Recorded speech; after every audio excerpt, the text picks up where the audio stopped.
Meus irmãos, boa noite, a paz do Senhor, uma noite abençoada para todos nós, que o Senhor venha falar conosco. Nessa noite de segunda-feira, os exemplos que o Senhor nos deu foram diversos. Exemplos esses através dos personagens bíblicos, né? Desde Abraão, Isaac, Jacó, até João, Pedro, Paulo. São homens e mulheres, Esther, Ruth, Maria, Débora e tantas outras e outros que fizeram ali parte dessa história maravilhosa que a Bíblia nos relata, que entenderam sobretudo quem eles eram e quem era o Deus deles, que poder Deus tinha para mudar cenários e situações. E além disso, o conhecimento que eles tiveram extrapolou essa questão de saber quem Deus é, o que Ele pode fazer.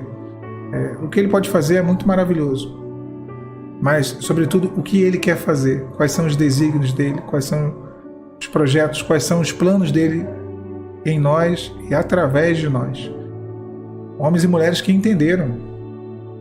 E o desejo de seus corações, as suas súplicas e orações, não poderia ser apenas um pedido egoísta para que Deus cumprisse como um realizador de sonhos e desejos, tão somente aquilo que eles queriam. Não. Eles entenderam que haveria um desígnio, um propósito muito maior do que aquilo que eles sonhavam, desejavam. Quando José encontra com seus irmãos e seus irmãos ali arrependidos, ele vira e fala: olha, tudo isso que vocês fizeram, vocês bem que intentaram o mal contra mim, mas o Senhor transformou todo o mal em bem, e ele fez isso para a preservação da vida. Então José entendeu os desígnios de Deus, os projetos, os planos do Senhor, e que aquilo que era o sonho dele convergia com aquilo que também era o sonho de Deus. E talvez seja esse o grande segredo de alcançarmos do Senhor provisões, bênçãos, respostas, quando aquilo que nós desejamos vai de encontro com aquilo que Deus quer. Quando nós entendemos a fundo os planos do Senhor, entendemos de fato o que vem a ser o Evangelho de Cristo, a salvação, a vida eterna, e não só transcendendo para as questões eternas, mas a transformação de vida, a mudança. Eu brincava dizendo uma vez, né, o pessoal falando sobre política no trabalho, e eu falei: olha, as igrejas elas são isentas, né, pelo governo, mas eu acho que elas poderiam receber incentivo até mesmo, porque nada transforma tanto vidas como as igrejas. As igrejas fazem um trabalho social que é surreal. Elas vão onde ninguém vai. Elas atendem pessoas que ninguém quer atender, pessoas que são desprezadas pela sociedade. As igrejas vão e reabilitam. E, é claro, as igrejas sérias ali que levam os propósitos, a palavra, que entendem que o Evangelho de Cristo é isso, é poder para transformar o homem. Teve uma vez que eu fui fazer autoescola, e eu moro perto de uma igreja muito conhecida, que é uma Assembleia de Deus, que eles usam um roupão e tal. Tem um pastor dessa igreja, é um pastor bem famoso, conhecido no Brasil inteiro. E aí a minha autoescola ficava aqui no bairro vizinho, que é onde fica essa igreja, né? Essa Assembleia de Deus. E esse pastor, ele tem um trabalho que é reconhecido por ser um trabalho com ex-presidiários, de reabilitação, né? Reabilitação social, espiritual, principalmente espiritual. Ele leva para a igreja e leva peixe cheio de escama, peixe querendo pular fora do barco, gente ainda não liberta, não transformada, e ali tem todo um trabalho. Eu não vou entrar em questão nenhuma sobre esse ministério. Para mim, eu acho que o que importa é o que eu vi ali e ficou para mim como um testemunho de transformação. Então eu estava fazendo habilitação, tirando a habilitação, e aí tinha um rapaz que ele estava usando uma tornozeleira eletrônica, e ele estava fazendo habilitação comigo, tirando a habilitação comigo, né? Estava na mesma turma ali na sala. Eu achei interessante que ele, muito falador, e conversando ali, se comunicando e brincando, mas sem extrapolar.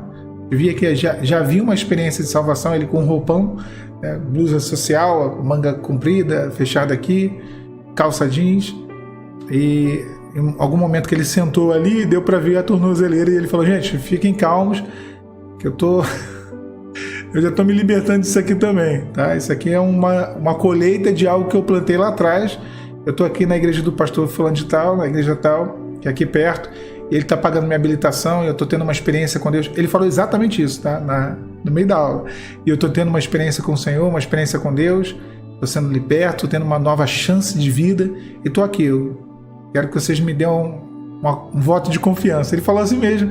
E aí até um rapaz lá que nem era crente, nem cristão, nem nada, ele virou e falou: rapaz, fica despreocupado, que bom que você está trilhando esse novo caminho, né?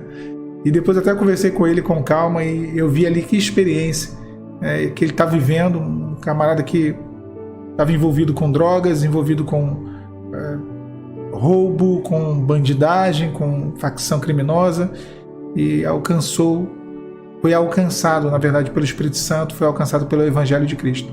Então é isso, os desígnios de Deus, os projetos do Senhor, né? Aquilo que é a salvação através desse Evangelho. Esse Evangelho tem poder para mudar vidas. E eu posso falar isso com a maior tranquilidade, porque mudou a minha vida. Porque muda a minha vida. Deus me reinventa através da palavra dele, de formas tão simples. Um texto que às vezes me faz mudar totalmente o direcionamento da vela da minha embarcação, e eu dou um 180 graus e mudo totalmente a direção. E é esse o poder que a palavra de Deus tem. Porque às vezes nós ouvimos de um, ouvimos de outro, dali, daqui, mas continuamos insistindo nos erros, continuamos teimando, lutando contra aquilo que é Deus, a vontade dele, até que o Senhor ele cria a oportunidade certa, o momento correto, a circunstância exata para nos pescar, para nos fazer ouvir a sua palavra. E através dessa palavra nós temos ali como se fosse uma degustação daquilo que é o alimento da nossa alma. E aquele pouquinho que alimenta a nossa alma nos faz ver o quão faminto nós somos, o quão sedentos nós somos de ouvir a voz de Deus, de ouvir a palavra, não a palavra comercial, o evangelho materialista, não, mas o evangelho que fala de Cristo.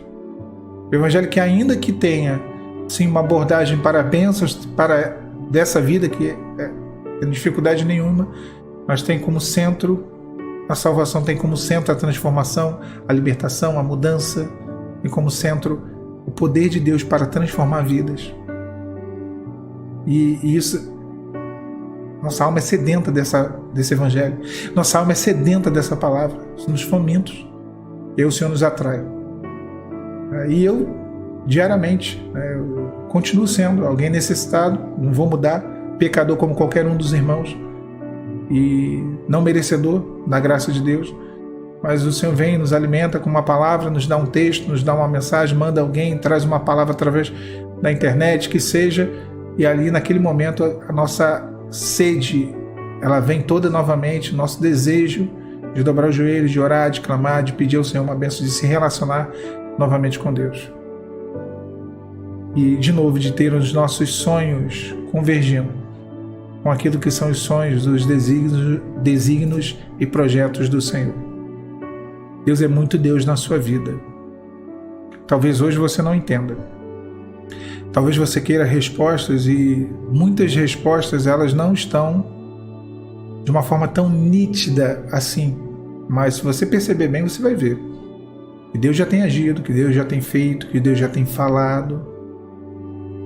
E falta às vezes não é Deus falar, é a nossa percepção, a nossa sensibilidade espiritual para entender quando Deus fala. Eu sempre dei aqui no canal o exemplo de quando o Pai ele fala com Jesus, e todo mundo que estava à volta de Jesus está na Bíblia. As pessoas ouvem como se fosse um estrondo de um trovão, mas era o Pai. Jesus entendeu o que o Pai disse. Os outros não, só entenderam o estrondo de um trovão. É isso, a sensibilidade, a intimidade, a comunhão nos faz ouvir e compreender a voz de Deus. Eles ouviram a voz de Deus, só não compreenderam que era a voz de Deus. Deus fala muito nas entrelinhas. Deus fala muito nos detalhes. Fique atenta, fique atento aos detalhes. Deus te abençoe, meu irmão, minha irmã, e que todos os projetos dele se cumpram na sua vida. Eu tenho certeza que você está no processo que te leva a esse fim, do cumprimento de promessas. Tá bom? A paz de Cristo.